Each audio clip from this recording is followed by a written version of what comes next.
Continuemos. Infalível palavra de Deus inspirada.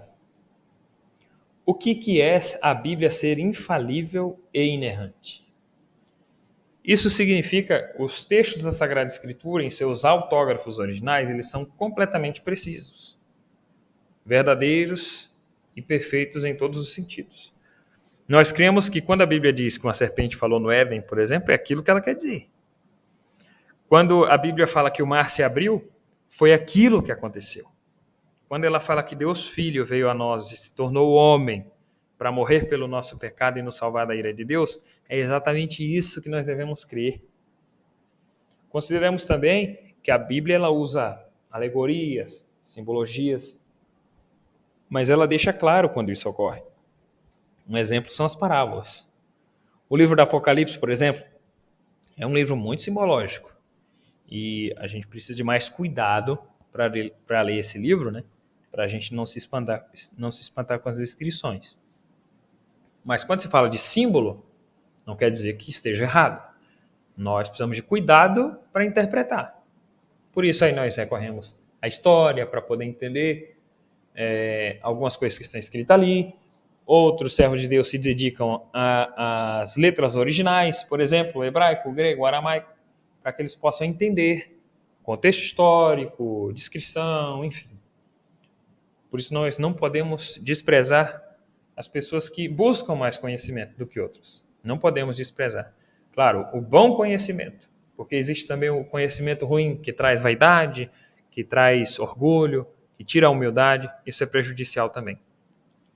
Quando a gente fala dos autógrafos, que foram os autógrafos originais, que foi citado agora há pouco, né? Nós estamos falando do documento que foi literalmente escrito. Aquele livro lá que Moisés escreveu, aquele é o original, é o autógrafo, né? Ou o papiro que Paulo escreveu ali e tal.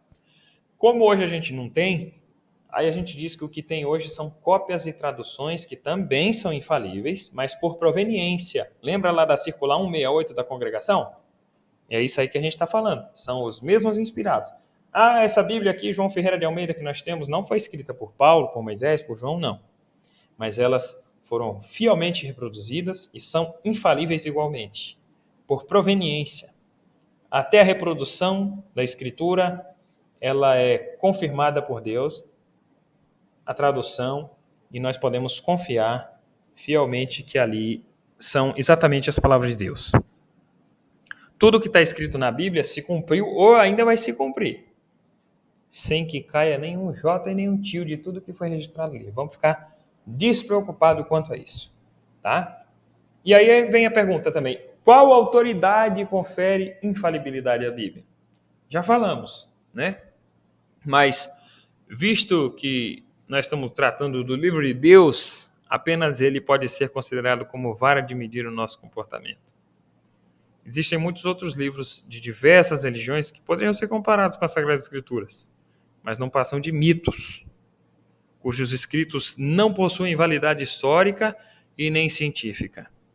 Por mais que a gente não tenha necessidade de provar o que está escrito na Bíblia, é importante que a gente tenha convicção do que está ali para que a gente possa repreender os que por porfia, por inveja, por confusão, lutam contra a revelação do Deus verdadeiro. E quando eu falo da revelação do Deus verdadeiro, é a Escritura, é a Bíblia, é dela que eu estou falando.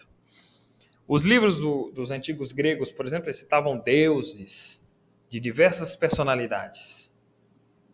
Só que com o tempo eles foram esquecidos. E ainda que são vagamente lembrados hoje, né, principalmente os ímpios, eles tentam reviver esses deuses para que possam competir com o Deus verdadeiro. Ainda que eles tentam dar vida a esses deuses eles não impactam a vida de ninguém.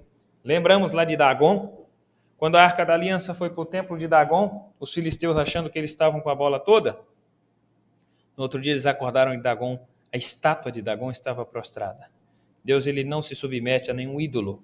Deus ele é o único Deus, o verdadeiro Deus, a quem nós devemos honra, glória e louvor. Esses ídolos, eles não oferecem santidade, não oferecem pureza, não oferecem graça.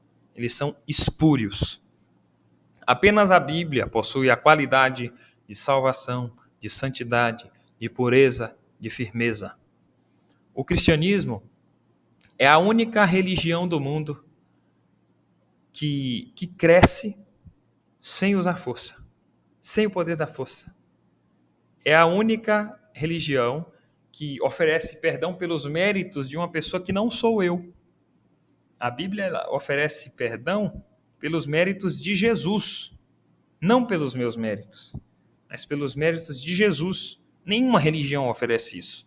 As demais religiões, elas falam que eu preciso fazer, eu preciso ser. Não. A religião cristã, ela fala, olha para Jesus, olha para a graça de Jesus, olha para o perdão oferecido por Jesus, que você vai ser salvo.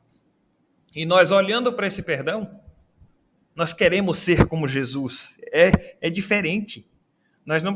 Não é que nós vamos fazer boas obras para sermos salvos, mas porque nós fomos salvos, nós faremos boas obras. Louvado seja Deus.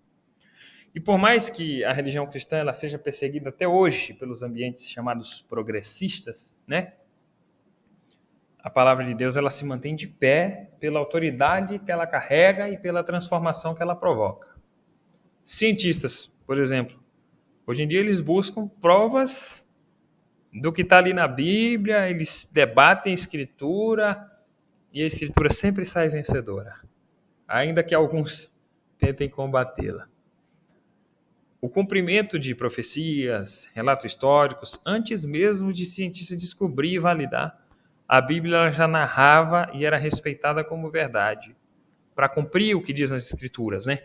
Ele apanha os sábios em sua própria astúcia e frustra as intrigas dos ardilosos. Está escrito lá em Jó, capítulo 5, verso 13. A autoridade que valida esse livro é a autoridade do Deus Todo-Poderoso, Criador dos céus e da terra. Dá para confiar nessa autoridade? Glorioso, né? Por que a gente chama de palavra de Deus? Chamamos ela assim porque tudo que está escrito ali provém do próprio Deus. É inspirada por Deus. Ela é soprada aos ouvidos dos antigos servos que a escreveram. É chamada de palavra de Deus porque tudo que está escrito ali foi outorgado por Deus. Por mais que a Escritura cite episódios de homens maus e até mesmo de falas do próprio adversário, elas estão escritas ali porque Deus autorizou que fossem escritas. A gente não pode dizer o que é e o que não é palavra de Deus na Bíblia, porque toda ela é recebida por nós por inspiração divina. Deus é que chegou lá e falou, olha, algum dia assim aconteceu isso, isso, isso, isso. Foi Deus que inspirou. Por isso é palavra de Deus. Deus narrou, Deus falou. E homens escreveram. É óbvio que a Bíblia é um livro resumido, né? Não tem aquela passagem lá que fala que se fosse para escrever todos os milagres que Jesus tinha feito, todos os livros do mundo não ia caber. É um livro resumido. Só que tudo que está ali é suficiente para instruir o homem em justiça, para salvação, para poder, para santificação, para entrar no reino dos céus. O caminho do céu é revelado a nós e esclarecido pela Bíblia. Considerando isso, é que chamamos a Bíblia de palavra de Deus. Sem ela, a gente andar nesse mundo perdido em nossos próprios entendimentos. Mas ela existe para que nós possamos nos nortear a nossa caminhada espiritual, para que a gente não venha adorar ídolos, nem elementos da natureza, mas sim aquele que criou, organizou e ordenou todas as coisas. E o que significa a Bíblia ser inspirada? Vejamos, a gente falou lá da circular 168 da congregação, que traz esses nomes, inspiração, inerrância e infalibilidade. Esses três termos eles andam lado a lado. A Bíblia ela não é conhecida por ser um manual científico, um livro sem erros simplesmente. Não. Seu valor está em quem ditou as palavras aos homens e a partir disso ela se torna infalível e inerrante. Ela é inerrante e infalível porque Deus é esse narrador glorioso.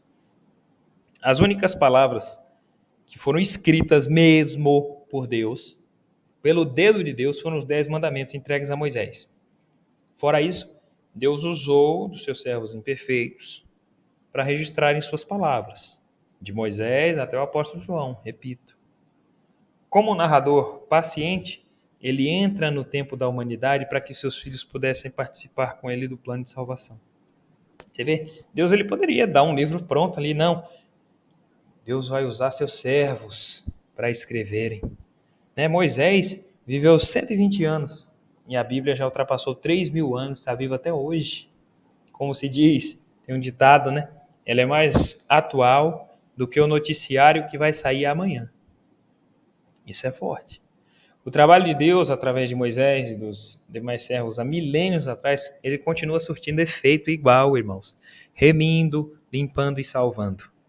Os relatos históricos que seguem os livros de Moisés, eles foram cuidadosamente preservados por Deus para não perderem o foco ao longo do tempo.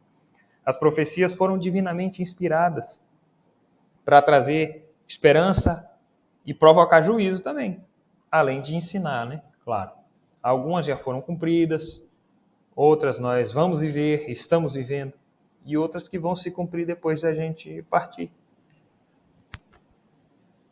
Para quem precisa de evidência, de tempo em tempo, a gente vê aí arqueólogos, cientistas e outros estudiosos, eles descobrem validações sobre a Escritura. Não é que eles são maiores que a Bíblia, não. Mas a Bíblia ela já está escrita há tanto tempo, aí chega um cientista hoje aqui e fala, olha, isso aqui que a Bíblia está falando é verdade.